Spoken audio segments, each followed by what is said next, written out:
Good afternoon and welcome to the brief at 30 for the Newsfirst team. I'm Dikmini De Silva. In local news, the Samagi Jana Balawege had convened a media briefing in Colombo today. ඊයේ ආණ්ඩුව කියනවා ජනවාරි මාසයේ ආදායම බිලියන 178යි. හැබැයි පුනරාවර්තන වියදම් බිලියන 149යි.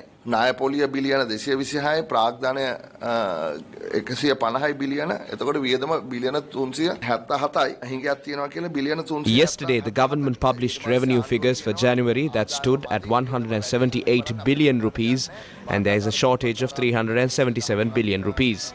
It says the expenditure is greater than revenue and that they had obtained 113 billion rupees worth of loans through treasury bills and another 198 billion through government bonds.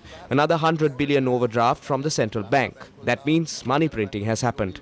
Trains cannot operate due to worker shortages. The President and Finance Ministry has notified heads of institutions to refrain from obtaining services on credit. Are they attempting to curtail the option the Election Commissioner has to obtain things like fuel on credit?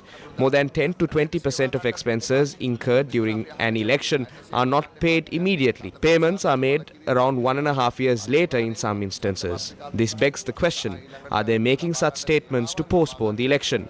In terms of expenses, they claim expenditure should be reduced. The 75th independence must be celebrated, but should it be celebrated bearing such a massive expense?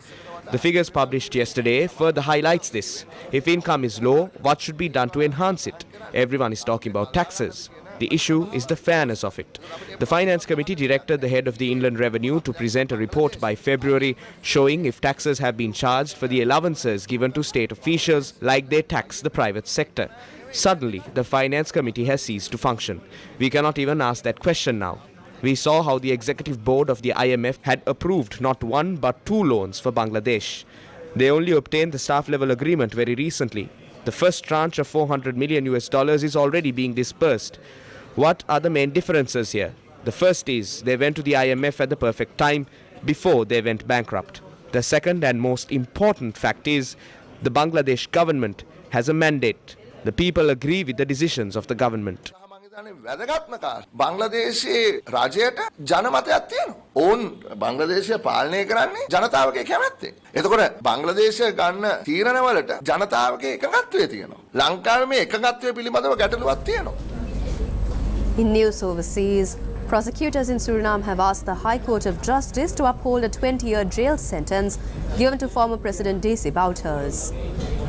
The 74-year-old was convicted in 2019 of ordering the extrajudicial execution of 15 political opponents 4 decades ago. Bouterse has since been appealing against this ruling and cannot be arrested until the process ends. The court is expected to rule on the sentence later this year. Bouterse has denied involvement in the executions. He insists the victims, who included lawyers, union leaders and journalists, were shot while trying to escape a colonial-era fortress in Paramaribo, the capital of the South American country. An appeal hearing for the former leader is currently underway and is expected to last until the end of March, after which time the High Court will announce its decision on the sentence. That's all the news for this hour. Join us again at 3:30 for more of the very latest.